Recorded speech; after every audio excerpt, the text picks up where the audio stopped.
ഫാത്തിമ ഫിദയുടെ മരണം. ഉത്തരവാദികളായ അധ്യാപകർക്കെതിരെ നടപടിയെടുക്കുക. Action council justice for Fathima Fida. ഈ കഴിഞ്ഞ December 9 Mampad MES higher secondary സ്കൂളിലെ വിദ്യാർത്ഥിനി ഫാത്തിമ ഫിദ ആത്മഹത്യ ചെയ്തത്. സ്കൂളിലെ അർദ്ധവാർഷിക പരീക്ഷയിൽ കോപ്പിയടിച്ചതുമായി ബന്ധപ്പെട്ട് പെൺകുട്ടിയെ അധ്യാപകർ കൈകാര്യം ചെയ്ത രീതിയാണ് അന്നേ ദിവസം പരീക്ഷ കഴിഞ്ഞ് വീട്ടിലെത്തിയ ഉടനെ കുട്ടി ആത്മഹത്യ ചെയ്യാൻ കാരണമായത് എന്ന വസ്തുത നിസ്തർക്കമാണ്. വസ്തുത ഇതായിരിക്കെ അധ്യാപകരുടെ ഭാഗത്ത് വീഴ്ചയൊന്നുമില്ല എന്ന അധ്യാപകരുടെ അവകാശവാദം ബാലിശമാണ്. കോപ്പിയടിച്ചതിന് പിടിക്കപ്പെട്ടപ്പോൾ വിദ്യാർത്ഥിനിയെ പരീക്ഷാ ഹാളിലും ഓഫീസ് മുറിയിലും വെച്ച് ചില അധ്യാപകർ മനുഷ്യത്വരഹിതമായ രീതിയിൽ ശകാരിക്കുകയും ഭീഷണിപ്പെടുത്തുകയും ചെയ്തതിനാൽ കുട്ടി കടുത്ത മാനസിക വിഭ്രാന്തി അവിടെ വെച്ച് തന്നെ പ്രകടിപ്പിച്ചു എന്ന് സഹപാഠികൾ വ്യക്തമാക്കുന്നുണ്ട്. എന്നാൽ കുട്ടിയുടെ പെരുമാറ്റം അഭിനയമാണ് എന്ന് പരിഹസിച്ച് കൂടുതൽ രോഷാകുലരായി പെരുമാറുകയാണ് ചില അധ്യാപകർ ചെയ്തത്. വ്യത്യസ്ത മാനസിക നിലവാരമുള്ള കുട്ടികളെ എങ്ങനെ ശാസ്ത്രീയമായി കൈകാര്യം ചെയ്യണം എന്ന് കൃത്യമായി പരിശീലനം ലഭിച്ച അധ്യാപകരുടെ ഭാഗത്ത് നിന്നുണ്ടായ ഈ വീഴ്ച അക്ഷന്തവ്യമായ അപരാധമാണ്. വിദ്യാഭ്യാസ വകുപ്പിൻ്റെ കൃത്യമായ മാർഗനിർദ്ദേശങ്ങളെയും ബാലാവകാശ നിയമങ്ങളെയും കാറ്റിൽ പറത്തിക്കൊണ്ടായിരുന്നു അധ്യാപകരുടെ ഈ സമീപനം എന്നത് വ്യക്തമാണ്. കുട്ടിക്ക് കടുത്ത മാനസിക ആഘാതം സംഭവിച്ചിട്ടുണ്ട് എന്ന് തിരിച്ചറിഞ്ഞ സഹപാഠികളിൽ ചിലർ പരീക്ഷ കഴിഞ്ഞ് വീട്ടിലെത്തുകയും കുട്ടിയെ ആശ്വസിപ്പിക്കാൻ ശ്രമിക്കുകയും ചെയ്തിരുന്നു. ഈ കുട്ടികളുടെ വകതിരിവ് പോലും അധ്യാപകർക്ക് ഇല്ലാതെ പോയി എന്നതാണ് ദുഃഖകരം. വീട്ടിലെത്തിയ തങ്ങളോട് ഇനി എങ്ങനെ ഞാൻ സ്കൂളിലെത്തി മറ്റു കുട്ടികളുടെ മുഖത്തേക്ക് നോക്കും എന്ന് പറഞ്ഞാണ് കുട്ടി വിലപിച്ചത് എന്നാണ് ഈ സഹപാഠികൾ പറയുന്നത്. തുടർന്ന് സ്കൂൾ യൂണിഫോം പോലും മാറാതെയാണ് കുട്ടി മുറിയിൽ കയറി വാതിലടച്ച് ആത്മഹത്യ ചെയ്തത്. സംഭവം നടന്ന ഉടനെ സ്വന്തം ഭാഗം ന്യായീകരിച്ച് കൈ കഴുകാൻ തെറ്റായ പ്രചരണം നടത്താനാണ് ചില അധ്യാപകരും മാനേജ്മെൻറ്റിൻ്റെ പിന്നണിയാളുകളും ശ്രമിച്ചത്. ക്രിസ്മസ് അവധി കഴിയുമ്പോഴേക്കും സംഭവത്തിൽ വസ്തുതാ അന്വേഷണം നടത്തി കുറ്റക്കാരായ അധ്യാപകർക്കെതിരെ നടപടി സ്വീകരിക്കും എന്ന് മാനേജ്മെൻറ്റ് പ്രദേശത്തെ പൗരാവകാശ പ്രവർത്തകർക്ക് നൽകിയ ഉറപ്പിൽ നിന്നും സ്വയം പിന്മാറി പിന്നീട് ധിക്കാരപരമായ സമീപനത്തിലേക്ക് മാറുന്നതാണ് കണ്ടത്. സ്കൂൾ അവധി കഴിഞ്ഞതിന് ശേഷം വിളിച്ചുകൂട്ടിയ PTA മീറ്റിങ്ങിൽ അതിദാരുണമായ ഈ മരണത്തിൽ ഒരു വാക്ക് പോലും പരാമർശിക്കാനോ അനുശോചനം പ്രകടിപ്പിക്കാനോ അധ്യാപകർ തയ്യാറായില്ല എന്നത് അധ്യാപകരുടെ ഈ ധിക്കാര സമീപനത്തിൻ്റെ ആഴം വ്യക്തമാക്കുന്ന വസ്തുതയാണ്. നിലമ്പൂർ പോലീസിലും ജില്ലാ പോലീസ് മേധാവിക്കും മുഖ്യമന്ത്രിക്കും വിദ്യാഭ്യാസ മന്ത്രിക്കും DGPക്കും ജില്ലാ കളക്ടർക്കും വിദ്യാഭ്യാസ വകുപ്പിനും ജില്ലാ ഹയർ സെക്കൻഡറി ഡയറക്ടർക്കും കുടുംബം പരാതി നൽകി കാത്തിരിക്കുകയാണിപ്പോൾ.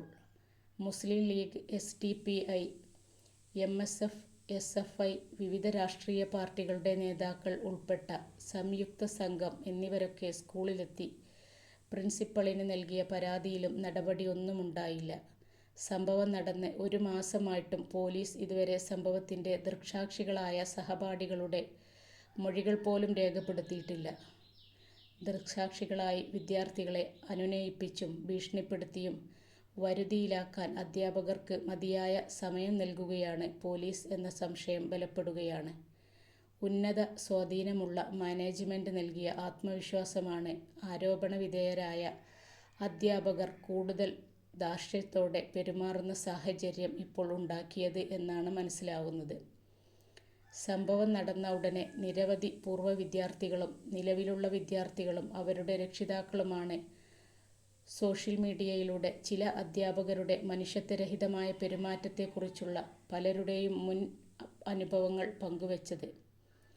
ഈ സാഹചര്യത്തിൽ അധ്യാപകർ ഇതേ നിലപാട് തുടർന്നാൽ ഇത്തരം ദുരന്തങ്ങൾ ഇനിയും ആവർത്തിക്കപ്പെടാനാണ് സാധ്യത. ഇനിയും നമ്മളിൽ ആർക്കും മക്കളെ നഷ്ടപ്പെടാതിരിക്കാൻ മനുഷ്യസ്നേഹികളായ മുഴുവൻ ആളുകളും ശക്തമായി രംഗത്ത് വന്നേ മതിയാവൂ. കുറ്റവാളികളായ അധ്യാപകർക്കെതിരെ കർശന നടപടി സ്വീകരിക്കുകയും മാനേജ്മെൻറ്റ് തെറ്റ് തിരുത്തുകയും ചെയ്യുന്നതുവരെ ശക്തമായ സമരപരിപാടികൾ ആവിഷ്കരിച്ച് മുന്നോട്ടു പോകാനാണ് ആക്ഷൻ കൗൺസിലിൻ്റെ തീരുമാനം.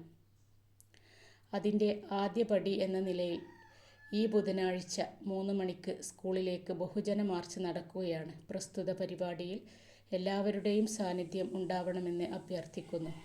ഇന്ന് വാർഡ് മെമ്പർ VT കാസിം സാഹിബിൻ്റെ അധ്യക്ഷതയിൽ ചേർന്ന യോഗത്തിൽ 25 പേർ പങ്കെടുത്തു. താഴെ പറയുന്ന തീരുമാനങ്ങളെടുത്തു. യോഗത്തിൽ പങ്കെടുത്ത 25 പേരെ ഉൾപ്പെടുത്തി ഒരു താൽക്കാലിക ആക്ഷൻ കമ്മിറ്റി രൂപീകരിച്ചു.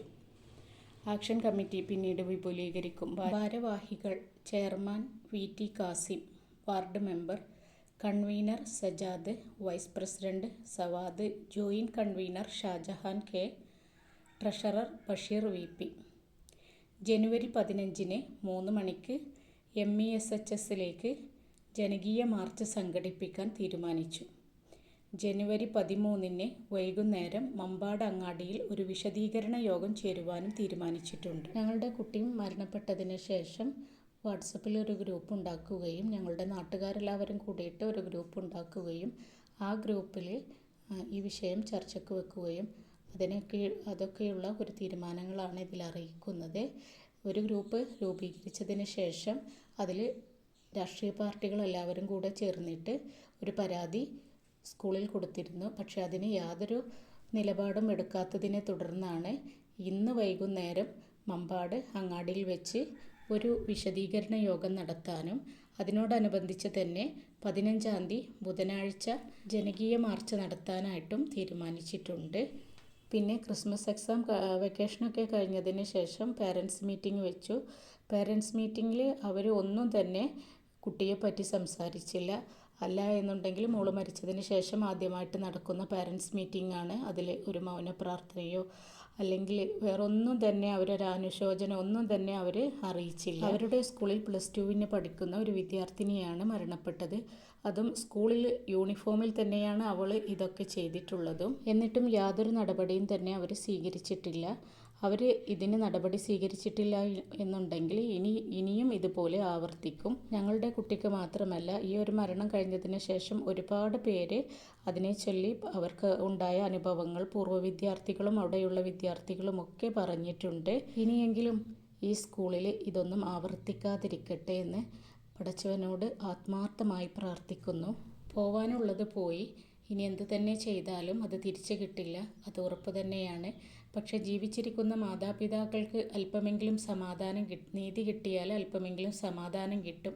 അതിനു വേണ്ടിയിട്ടുള്ളതാണ് ഈ പോരാട്ടം. അപ്പോൾ എല്ലാവരും കൂടെ നിൽക്കണം. അവർ ഇനി എന്തൊക്കെ ന്യായീകരിച്ചാലും ഇത് ചെയ്തിട്ടുള്ള മാഷുമാരായാലും ടീച്ചർമാരായാലും ഒക്കെ അവരുടെ മനസ്സാക്ഷിയുടെ കോടതിയിൽ അവർക്ക് മരണം വരെ ഇതിൻ്റെ ഒരു മനസ്സാക്ഷിക്കുത്തുണ്ടാവും. അത് തീർച്ചയാണ്.